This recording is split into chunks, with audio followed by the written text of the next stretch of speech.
Hello, third standard. This is your EVS lecture, and today we are going to learn lesson number 18 My Family and Home. तो इस lesson में हम family और home के बारे में सीखने वाले. Try this. Write about your family, including the number of people in your family and the occupation of your parents. तो आपको क्या करना है, आपके फैमिली के बारे में नोटबुक में लिखना है कि आपके फैमिली में कितने मेंबर है, कौन क्या काम करता है, ये सब आपको नोटबुक में लिखना है. तो family consist of a mother, father and their children. Family मतलब क्या, फैमिली में कौन कौन होता है, मदर होती है, फादर होती है और उनके बच्चे होते हैं. In some family they are grandparent also. तो कुछ फैमिली ऐसे होते हैं जिनके ग्रैंड पेरेंट्स होते हैं, जैसे कि नाना नानी, दादा दादी, ये होते. The number of people in a family में डिफर. और हर फैमिली के में जितने मेंबर होते हैं वो नंबर अलग अलग होता है. किस फैमिली में 4 लोग होते, किस में 6 होते, किस में 5 होते.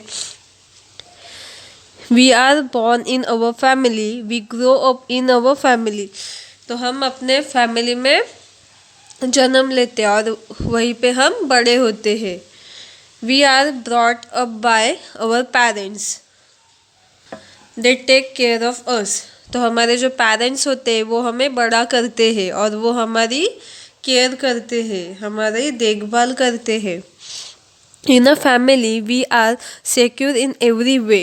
अगर हम फैमिली में रहते हैं तो हमारी सभी तरह से सुरक्षा की जाती है. हमारे पेरेंट्स हमारी, हमें कुछ लगे ना, हमें कुछ चाहिए तो वो सब वो देते हैं. Our family provide us with food, clothing and shelter. और हमारे फैमिली से हमें क्या मिलता है, खाने को मिलता है, रहने के लिए मिलता है और कपड़े मिलते हैं. Other member of our family also take care of us. और फैमिली के जो दूसरे मेंबर होते हैं वो भी हमारी केयर करते हैं. There is a affection among family members. We like to be a part of family because of the love and caring that we get. तो हम एक घर में रहते हैं इसलिए हमें एक दूसरे के प्रति प्यार होता है, एक दूसरे की हम केयर करते हैं. Family member help one another in time of difficulty. Family member जो होते हैं, अगर हम किसी मुसीबत में है तो हम लोग एक दूसरे की मदद करते हैं. They try to see that no one suffer from any illness, but if we fall ill our parent take care of us. तो हमारे जो पेरेंट्स हैं वो ये ख्याल रखते हैं कि हम कभी बीमार ना हो, और अगर हम बीमार होते हैं तो वो तुरंत हमें डॉक्टर के पास लेके जाते हैं, हमारी अच्छे से देखभाल करते हैं. अब हम देखते हैं small families and big families. Some families consist only of parents and 1 or 2 children. तो कुछ फैमिली ऐसे होते हैं उनमें क्या होता है, पेरेंट्स होते हैं और उनके 1 या 2 बच्चे होते हैं. Such families are called small family. उन फैमिली को क्या बोलते हैं, स्मॉल फैमिली. तो देखिए इस फैमिली में पेरेंट्स है, मदर है और उसके 2 बच्चे, तो ये क्या है, स्मॉल फैमिली है. Some families consist of grand parent, aunt, uncle, brother, sister and cousin. Such family are called big family. तो कुछ फैमिली होते हैं जिसमें पेरेंट्स होते हैं, अंकल आंटी होते हैं और कजिन्स होते हैं, ग्रैंडफादर ग्रैंड मदर होते हैं. तो ये फैमिली को हम क्या बोलते हैं, बिग फैमिली, क्योंकि उस फैमिली में मेंबर ज़्यादा होते हैं. नेक्स्ट क्या है, एक्सटेंडेड फैमिली. मतलब हमारी जो फैमिली होती है वो बढ़ती जाती है. Our family is linked with many other relative, auntie and uncle from the mother's and father's side. Their children are all related to our family. तो हमारी जो फैमिली है एक दूसरे से लिंक करती है. जैसे कि हमारी जो मम्मी होती है उनकी जो सिस्टर होती है वो भी हमारी फैमिली होते हैं. जो हमारे फादर होते हैं उनके उनके सिस्टर, उनके ब्रदर, वो सब हमारी फैमिली होती है, उनके बच्चे. तो ये सब एक दूसरे से लिंक कनेक्टेड होते हैं. Such a family is called an extended family. Our family get extended because of our relative. तो इसे क्या बोलते हैं, एक्सटेंडेड फैमिली, मतलब सब एक दूसरे से कनेक्टेड होते हैं, जैसे कि मम्मी के मदर फादर, उनकी सिस्टर, पापा के फादर मदर, ये सब हमारे फैमिली मेम्बर्स होते हैं, इसी को हम एक्सटेंडेड फैमिली बोलते हैं। और हमारी फैमिली एक्सटेंडेड क्यों होती है, क्योंकि जो हमारे रिश्तेदार होते हैं उनके कारण हमारी फैमिली एक्सटेंडेड होती है। Member of an extended family may not live in one house, but there is love and affection between them. They meet each other on several occasions. तो जो एक्सटेंडेड फैमिली होती है, मतलब जैसे कि हमारी जो मौसी होती है वो हमारे साथ नहीं रहते एक ही घर में, दूसरे घर में रहते, पर हम सब रिलेटिव होते। तो कुछ हमारे पास कुछ फंक्शन होता है, किसी की शादी होती है या पूजा होती है, तो सब लोग एक जगह इकट्ठे होते हैं, उसी को हम एक्सटेंडेड फैमिली बोलते हैं। Who are the member of your extended family, तो आपको लिखना है कि आपके एक्सटेंडेड फैमिली के मेंबर कौन कौन है। How are you related to them, और आपके वो क्या लगते हैं, जैसे कि आपकी मौसी है कोई, आपके अंकल है, तो वो आपको लिखना है। On what occasion do the member of your extended family meet, और कौन सा ऐसा फेस्टिवल वगैरह होता है जब आपके फैमिली के सभी मेंबर इकट्ठा होते हैं। Try this a family tree, अभी हम फैमिली ट्री देखते। रहना who is in third standard was looking at a photo album of the people in her house, तो जो रहना है वो थर्ड स्टैंडर्ड में है, वो क्या करती है, उसके फैमिली का एक फ़ोटो एल्बम है वो देखती है। While looking at snapshots of birthday and wedding, she found some family face, but some of the face were unfamiliar. तो जब वो फ़ोटो देखती है तब उसे ऐसे कुछ चेहरे दिखते हैं जो वो जिन लोगों को वो पहचानती है, और कुछ ऐसे दिखते हैं जिनको वो पहचानती नहीं है। सम face appeared again and again in the album, तो कुछ लोग हैं उनके बहुत सारे फ़ोटो है। Reena asked her mother who are all this people, तो रेना क्या करती है, उसके मम्मी को पूछती है ये सब लोग कौन है। Her mother said they are all our relative, तो उसकी मम्मी क्या बोलती है, वो सब हमारे रिश्तेदार है। Your aunty uncle grand parent you can see them all in this photo, तो वो बोलती है कि तुम्हारे जो अंकल आंटी है और उन जो ग्रैंड पेरेंट है वो तुम्हें इन सब भी फोटो में वो दिखाई देंगे। Rena asked her mother to explain it to her in detail. Rena's mother then drew a diagram for her, तो रेना क्या बोलती है, मुझे ये सब आप डिटेल में बताइए। तो रेना की मम्मी क्या करती है, एक डायग्राम ड्रॉ करती है ताकि रेना अच्छे से समझ सके कि वो कौन से रिश्तेदार है। तो देखिए ये फैमिली ट्री की डायग्राम है, रेना की फैमिली ट्री है। फर्स्ट क्या है, ग्रैंड मदर और ग्रैंड फादर, तो ग्रैंड मदर और ग्रैंड फादर के दो बच्चे, उसकी मदर उसके फादर, रेना के फादर और अंकल, फिर अंकल, रेना की mother, father,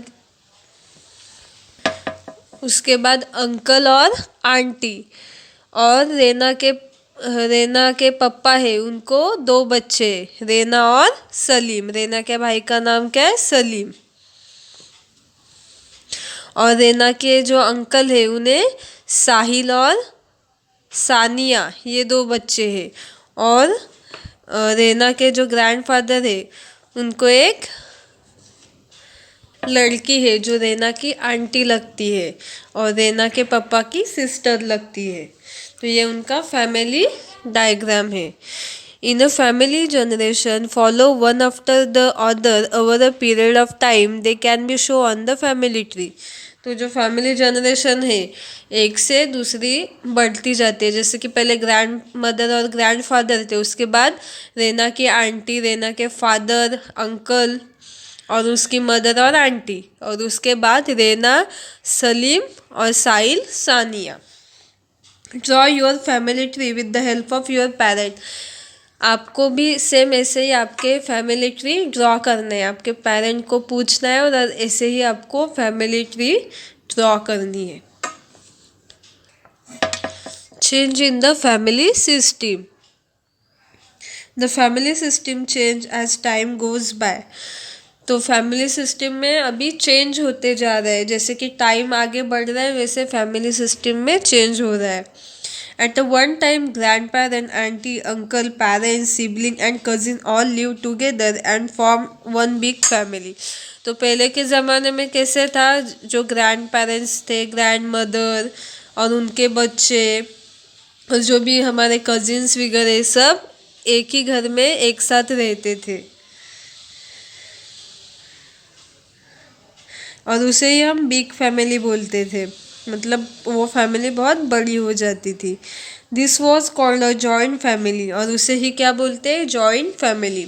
When member of family move away because of their job or occupation, they start living separately, forming different families. और कुछ लोग अपने जॉब के लिए, काम के लिए एक जगह से दूसरी जगह शिफ्ट होने लगे और वो सेपरेट भी रहते हैं, उसके कारण वो फैमिली अलग हो गई। Such smaller family are called nuclear family. The family system has change in this way. और उन्हें जो स्मॉल फैमिली होती है उन्हें क्या बोलते हैं, न्यूक्लियर फैमिली। कुछ लोग जॉब के लिए और कुछ लोग एजुकेशन के लिए बाहर जाने लगे और उससे जॉइंट फैमिली के मेंबर अलग रहने लगे और छोटे न्यूक्लियर फैमिली में कन्वर्ट हो गए। अवर हाउस होल्ड कोर्स। तो इस पिक्चर में देखिए, only one person is working. घर में एक ही आपकी जो मदर है वही काम करती है और बाकी सब काम नहीं करते। और नेक्स्ट पिक्चर में देखिए क्या देखा है, every person in the house is working. तो फैमिली में जितने भी मेंबर है वो सब काम कर रहे हैं और मम्मी की मदद कर रहे हैं। Try this, prepare a list of chore that are done in your house. तो आपको एक लिस्ट करनी है कि आपके घर में कौन कौन से काम किए जाते। Who does this chore in your house, और वो काम कौन करता है। Which of this chore do you like to do, और उनमें से कौन से काम आपको करना पसंद है। Do you do each others core, और आप और कोई काम करते हैं क्या, ये सब आपको लिस्ट करना है। Storing water, cooking and cleaning are chore that need to be done in a family every day. तो आपके घर में खाना बनाना, पानी भरना, साफ सफाई करना, ये सब काम है जो हर रोज़ करने पड़ते हैं। Function and festival are often celebrate in the house. और हम घर में जो भी त्यौहार आते हैं, दिवाली, गणपति, ये सब हम सेलिब्रेट करते हैं हमारे घर में। We have to welcome and entertain guest. और हमें हमारे घर में जो मेहमान आते हैं उनका वेलकम करना होता है, एंटरटेनमेंट करनी होती है। The elderly people in family need special attention. और जो घर में बड़े लोग होते हैं उनको स्पेशल अटेंशन मतलब उनका अच्छे से ख्याल रखना पड़ता है। We should care for their health. There are many household chores share which must be share by everyone. तो जो बड़े लोग हैं अगर कोई बीमार है तो उनका हमें अच्छे से ख्याल रखना पड़ता है, उनके जो भी मेडिसिन है वगैरह वो टाइम पे देने पड़ते हैं। और हमारे घर में जितने मेंबर हैं उनके साथ हमें वो काम शेयर करना होता है। If everyone in a family share the work, no one has to bear the burden alone. अगर घर में जितने भी लोग हैं वो थोड़ा थोड़ा काम करेंगे तो किसी एक के ऊपर काम का लोड नहीं पड़ता। अगर आप कोई भी हेल्प नहीं करेंगे तो आपके मम्मी को सब काम करना पड़ता है। Each chore is important and family member do this chore with love and affection. We should be grateful for that. तो कोई भी काम छोटा या बड़ा नहीं होता है, या वो काम मम्मी को ही करना है ऐसा नहीं है। हमें हर काम में मदद करनी चाहिए और सब मिलके अगर हम काम करेंगे अच्छे से प्यार से तो वो काम भी जल्दी से हो जाता है। अगर हम फैमिली का पार्ट है तो हमें सभी काम मिलजुल के करना है। Keeping the house clean and beautiful. तो अभी हम देखते हैं कि हमें अपना घर कैसे स्वच्छ और सुंदर रखना है। Try this, make a list of all the thing that need to be done, keep the house clean and tidy. तो आपको लिस्ट करना है कि आपका घर सुंदर दिखने के लिए और क्लीन रहने के लिए आपको क्या क्या काम करना ज़रूरी है। देखिए यहाँ पे दो पिक्चर दिए है, एक टाइडी हाउस है और एक लिटरेट हाउस है। मतलब एक जो घर है जो अच्छे से क्लीन करके रखा हुआ है, सुंदर दिख रहा है वो। और दूसरे पिक्चर में हर जगह चीज़ें बिखरी हुई है, कोई भी चीज़ अपनी जगह पे नहीं है। Write down the different that you see between the two picture above. तो आपको इन दो पिक्चर में क्या डिफरेंट है वो लिखना है। A clean and tidy house is pleasing if there is a mess everywhere. No one can find their thing on time. अगर हम अपना जो घर है अच्छे से सुंदर रखेंगे, हर चीज़ जगह पे रखेंगे तो वो अच्छा दिखता है। और अगर हम हर जगह कोई भी चीज़ कहीं भी डाल के रखेंगे और हमें अगर टाइम पे कोई चीज़ चाहिए तो वो मिलेगी नहीं। Keeping the house clean and tidy is the responsibility of every person in family. तो हमें अपना घर को सुंदर और स्वच्छ रखने की रिस्पॉन्सिबिलिटी हमारे घर में जितने भी मेंबर हैं उन सभी की होती है। We should throw rubbish in the dustbin and not throw it around. और जो भी कचरा वगैरह होता है, जो भी हम चॉकलेट वगैरह खाते हैं, वो रैपर हमें डस्टबिन में डालने हैं, यहाँ वहाँ नहीं फेंकने। We should throw rubbish in the dustbin and not throw it around. Garbage should never be thrown outside the house. This will help to keep the environment clean. जो भी कचरा वगैरह होता है वो हमें घर के बाहर आसपास के एरिया में भी नहीं डालना है, डस्टबिन में डालना है। और अच्छे से वो जब भी कचरा गाड़ी आते हैं उसमें वो डालना है, यहाँ वहाँ नहीं फेंकना है, ताकि हमारा आजू बाजू का जो एरिया है वो भी हमें ख़राब नहीं करना है, वो भी हमें क्लीन रखना है। ये हमारी रिस्पॉन्सिबिलिटी है। Always remember, and dry garbage wet and dry garbage should be separated and put into separated bins. Wet garbage is useful for making manure. Paper, glass and metal can be stored out from dry garbage and recycled. तो हमेशा हमें ये याद रखना है, जो गीला कचरा होता है और जो सूखा कचरा होता है वो हमें अलग से रखना है। क्योंकि जो गीला कचरा होता है, जैसे कि जो सब्जियां होती है, फ्रूट्स होते हैं, उनके जो छिलके वगैरह होते हैं उससे हम खत, जो फर्टिलाइज़र होते हैं जो हम खेती के लिए यूज़ करते हैं, प्लांट्स के लिए, वो बनाया जाते हैं। और जो पेपर, ग्लास वगैरह होते हैं, मेटल वगैरह, वो रिसाइकल किए जाते हैं। इसलिए हमें हमेशा गीला और सूखा कचरा अलग रखना है। Do you know the use of electronic device like a mobile, CDs, DVDs, pen drive and computer has increase greatly. When these things are damaged, they become useless. This gives rise to e-waste. The disposal of e-waste is a big problem. तो आपको पता है जो हम electronic device use करते हैं, जैसे कि हमारा मोबाइल, CD, DVD और जो पेन ड्राइव होते हैं, ये कंप्यूटर है, ये सब क्या है, ये हम बहुत यूज़ करते हैं और वो ख़राब होने के बाद वो हम यूज़ नहीं करते, वो कचरा हो जाता है।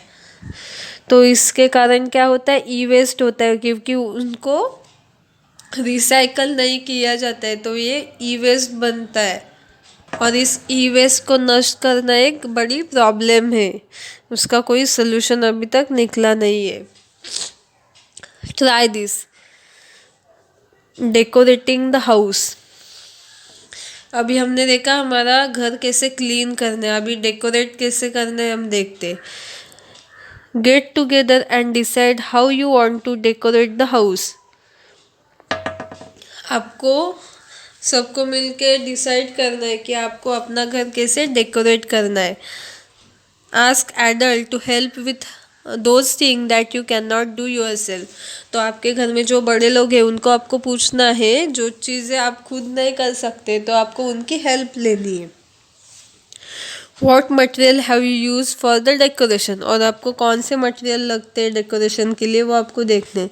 इन the list of material give below put a cross again those material that should be not be used as far as possible, explain why they should not be use. तो यहाँ पे कुछ मटेरियल दिए हैं, कौन से मटेरियल जो हम ज़्यादातर यूज़ नहीं करते उनको हमें क्रॉस करना है, और क्यों नहीं करते वो भी आपको लिखना है। तो फ्लावर हम यूज़ करते हैं ना, हमारे घर में जो मंदिर होता है वो सजाने के लिए, और घर की जो एंट्री में होते हैं, एंट्री का डोर है वो सजाने के लिए हम फ्लावर यूज़ करते हैं।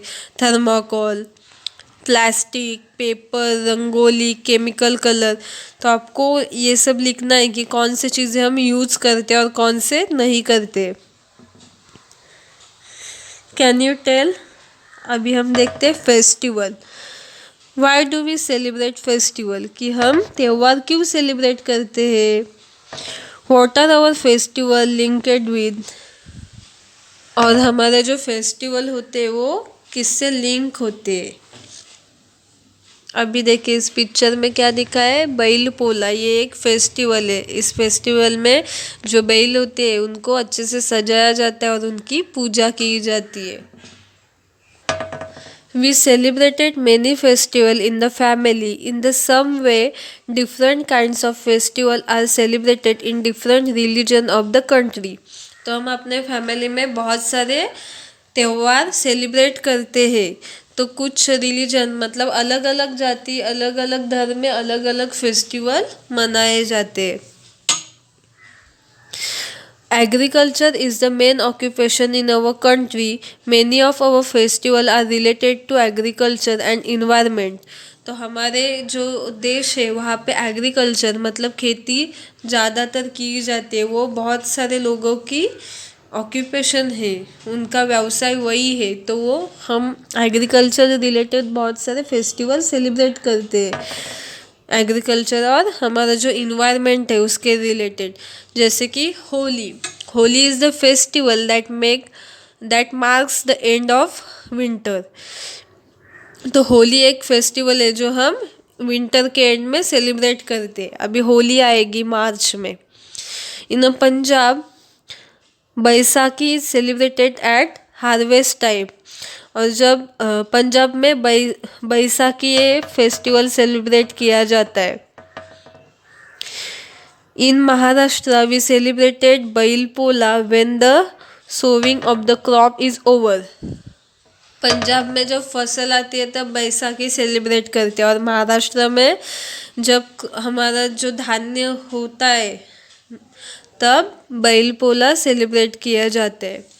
During the harvest season in Tamil Nadu Pongal is celebrated, और तमिलनाडु में पोंगल सेलिब्रेट करते हैं। While in Kerala they celebrated Onam, और केरला में ओनम सेलिब्रेटेड करते। Dussehra, Diwali and Gudi Padwa celebrated when the farm product is ready, और दशहरा, दिवाली और गुड़ी पड़वा कब सेलिब्रेट करते हैं, जब हमारी पूरी खेती तैयार होती है, खेती का जो प्रोडक्ट होता है वो रेडी होता है, तब हम ये फेस्टिवल सेलिब्रेट करते हैं। तो ये सब जो फेस्टिवल हम सेलिब्रेट करते हैं वो हमारे खेती के ऊपर डिपेंड होते हैं। Paryushan Parv, Buddha Purnima, Ramzan Eid, Christmas and Pateti are important festival. उसके अलावा ये जो बुद्ध पूर्णिमा, पर्युषण पर्व, रमजान ईद, क्रिसमस, पतेती ये सब हमारे महत्वपूर्ण त्यौहार है। Whatever the festival all Indians take part in them happily and wish one another well. तो हमारा जो देश है वो वहाँ पे अलग अलग राज्य है, तो हर राज्य में अलग अलग फेस्टिवल सेलिब्रेट किए जाते, पर हर जगह सब लोग इकट्ठा मिलके ये फेस्टिवल सेलिब्रेट करते हैं और एक दूसरे को बधाई देते हैं। Independence day and republic day are our national festival, और जो हमारा इंडिपेंडेंस डे और रिपब्लिक डे है, ये हमारे क्या नेशनल फेस्टिवल है, मतलब हम पूरे इंडिया में ये फेस्टिवल सेलिब्रेट करते हैं। और citizen celebrated them India gain independence from the British on 15th August 1947. Hence that day is celebrated as a Independence Day. तो पहले हमारे देश पे ब्रिटिश लोग राज्य करते थे और उनसे हमें आज़ादी कब मिली? 15 अगस्त 1947 में हम आज़ाद हो गए और हम इंडिपेंडेंट हो गए, इसलिए हम इंडिपेंडेंस डे 15 अगस्त को सेलिब्रेट करते हैं। The Indian Constitution came into effect from the 26th January 1950, so this day is known as Republic Day. तो जो डॉक्टर बाबा साहेब अम्बेडकर है, उन्होंने 26 जनवरी 1915 को हमारा देश कैसे चलाना है, वो जो राज्य घटना है वो लिखी, वो 26 जनवरी से इफ़ेक्ट हुई, मतलब हम शुरू कर हमारा देश तब से वो फॉलो करने लगे, इसलिए हम उस दिन को रिपब्लिक डे बोलते हैं, जो हम हर साल 26 जनवरी को सेलिब्रेट करते हैं। फेस्टिवल ब्रिंग पीपल टुगेदर, और जब भी फेस्टिवल होता है तो सब लोग एक जगह इकट्ठे होते हैं। इस पिक्चर में देखिए नेशनल फेस्टिवल है, इसलिए वो हम स्कूल कॉलेजेस में सेलिब्रेट करते हैं। हमारा जो इंडियन फ्लैग है वो हम होस्ट करते हैं, और हमारा जो नेशनल सॉन्ग है और जो राष्ट्रगीत है वो हम गाते हैं। The feeling of togetherness grows. Festival includes song, dance, rangoli, game, competition and races. This give us joy. जब कोई फेस्टिवल होता है तो सब लोग एक साथ इकट्ठा होता है तो सबको अच्छा लगता है, और जब भी फेस्टिवल होता है तब हम डांस कंपटीशन होते हैं, रंगोली कंपटीशन होते हैं, अलग अलग गेम रेस ये अरेंज किए जाते हैं। इससे हमें बहुत अच्छा लगता है और हम बहुत इन्जॉय करते हैं। While celebrating festival, we must take care not to harm the environment. Small children and old people suffer if music is played too loudly. Loud noise causes noise pollution. जब भी हम फेस्टिवल सेलिब्रेट करते हैं तो हमें ख्याल रखना है कि इससे हमारा जो इन्वायरमेंट है उससे कोई भी हार्म ना हो, कोई भी नुकसान ना हो। और जब भी हम गाने लगाते हैं ज़ोर से, तो हमें बहुत ज़ोर से नहीं लगाने, अगर हम ऐसा करेंगे तो छोटे बच्चे होते और जो बीमार आदमी होते उनको बहुत ही नुकसान होता है, तो ऐसा हमें नहीं करना है। और ज़्यादा ज़ोर से हम अगर गाने सुनते हैं तो नॉइज़ पोल्यूशन भी होता है, तो इस सब का ध्यान रख के हमें फेस्टिवल सेलिब्रेट करना है। Do you know India has several Adivasi tribes? The Warli tribes live in Thane district. तो हमारे देश में बहुत सारे धर्म के लोग रहते हैं, बहुत सारे अलग अलग रिलीजन्स के लोग होते हैं, उनमें से ही आदिवासी होते हैं। जैसे कि the Warli tribes live in Thane district. जो वारली जमाती के लोग होते हैं वो ठाणे डिस्ट्रिक्ट में रहते हैं। In June at the beginning of the monsoon they celebrate a family festival called Koli Bhaji. तो जब जून मंथ स्टार्ट होता है उस स्टार्टिंग में वो एक फेस्टिवल सेलिब्रेट करते हैं मानसून में। उस फेस्टिवल को क्या बोलते हैं? कोली भाजी। Koli is a wild plant that is used as a vegetable. This plant grows after the rains begin. Family members go out into the surrounding and collect fresh, tender koli. The vegetable is cooked and offering is placed before the gods. Then all the members of the family eat together. तो ये जो कोली भाजी festival है, मतलब एक सब्जी होती है जो बारिश जब होती है, जून मंथ में बारिश स्टार्ट होती है, तब ये जंगल में ये सब्ज़ी आती है कोली नाम की। तो उस फैमिली के जो मेंबर होते हैं वो जंगल में जाते हैं और ये सब्ज़ी वो निकाल के लाते हैं और उसकी सब्जी बनाई जाती है और वो कुक करने के बाद भगवान को दिखाई जाती है और उसके बाद सब फैमिली मेम्बर इकट्ठा होके वो सब्ज़ी खाते हैं। इसे ही कोली भाजी फेस्टिवल बोलते हैं जो वारली लोग सेलिब्रेट करते हैं। Do you know Makar Sankranti is a festival celebrated in the winter. On this day, friends and relatives give each other tilgul, sesame and jaggery. Sesame is an important winter crop. Sesame is a good food for winter as it helps to keep us warm. तो हम सबको पता है हम मकर संक्रांति भी celebrate करते हैं। Winter जब होता है मतलब जब ठंडी का मौसम होता है तब हम मकर संक्रांति सेलिब्रेट करते हैं। तो उस दिन हम सब इकट्ठा होते हैं और एक दूसरे के घर जाते हैं और एक दूसरे को तिलगुल देते हैं। तिलगुल कैसे बनाया जाता है? सीसम और जैगरी मतलब तिल और गुड़ को इकट्ठा करके वो बनाए जाते हैं। तो इस सीज़न में जो तिल होते हैं वो उसकी फसल होती है वो विंटर में खाने से हमें गर्मी मिलती है, इसलिए हम तिलगुल बना के एक दूसरे को देते हैं और इस सीज़न में हम तिलगुल खाते हैं ताकि वो हमारे बॉडी को ठंड में गर्म रख सके। तो हमारे ये जो भी फेस्टिवल है वो ऐसे बनाए हैं कि उस सीज़न में वो हमें खा के वो फेस्टिवल सेलिब्रेट करते तब हम जो चीज़ खाते जो चीज़ करते उससे हमारी बॉडी हेल्दी और फिट रह सके, इसलिए ये सब फेस्टिवल बनाए हुए हैं। और हमें जो नेचर से मिलता है उसका हम शुक्रिया कर सके, इसलिए हम ये सब फेस्टिवल सेलिब्रेट करते हैं। तो यहाँ पे हमारा ये लेसन कंप्लीट होता है। तो अब हम देखते हैं कि इस लेसन में हमने क्या क्या सीखा। What we have learn in a family we are secure in every way. अगर हम फैमिली में एक साथ रहते हैं तो हम हर जगह हर तरह से सुरक्षित होते हैं, हम सुरक्षित महसूस करते हैं। Family are of different type, smaller families, big family, extended family. तो फैमिली अलग अलग टाइप की होती है। जैसे हमने देखा स्मॉल फैमिलीज, उसे ही हम न्यूक्लियर फैमिली बोलते हैं। बिग फैमिलीज मतलब बड़ी फैमिली, उसे हम जॉइंट फैमिली भी बोलते हैं। एक्सटेंडेड फैमिली, एक्सटेंडेड फैमिली क्या होते हैं? सब हम लोग एक साथ नहीं रहते पर हम एक दूसरे के रिलेटिव होते हैं, इसे ही हम एक्सटेंडेड फैमिली बोलते हैं। A family tree shows several generation of people। और फैमिली ट्री हमें क्या शो करते हैं कि कैसे जनरेशन होते हैं और जनरेशन बढ़ती जाती है। Every house hold core is important. तो हमारे घर में जो भी काम है वो सभी महत्वपूर्ण होते हैं।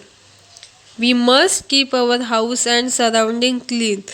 और हमें हमेशा अपना घर और आसपास का जो एरिया है वह स्वच्छ और क्लीन रखना है। Many of our festival are linked with agriculture and environment। तो हम जो भी खेती और हमारा जो environment है उससे रिलेटेड होते हैं। Independence day and republic day are our national festival. और जो इंडिपेंडेंस डे जो हम 15 अगस्त को सेलिब्रेट करते हैं और जो रिपब्लिक डे जो हम 26 जनवरी को सेलिब्रेट करते हैं, ये दो हमारे क्या है? नेशनल फेस्टिवल है जो हम पूरे देश भर में सेलिब्रेट करते हैं। Festival increase the feeling of togetherness among people. अगर हम फेस्टिवल सेलिब्रेट करते हैं तो हम एक दूसरे के साथ मिलते हैं और हम सबको अच्छा लगता है। During the festival we meet each other, talk to each other and feel connected. कोई भी फेस्टिवल होता है तो हम एक दूसरे को मिलते हैं, एक दूसरे से बातें करते हैं और इससे हमें अच्छा लगता है और ऐसे लगता है कि हम सब एक दूसरे से कनेक्टेड है, इसीलिए हम फेस्टिवल सेलिब्रेट करते हैं। तो यहाँ पे हमारा ये लेसन कंप्लीट होता है। आपको ये वीडियो अच्छे से देखना है और लेसन अच्छे से रीड करना है। Thank you.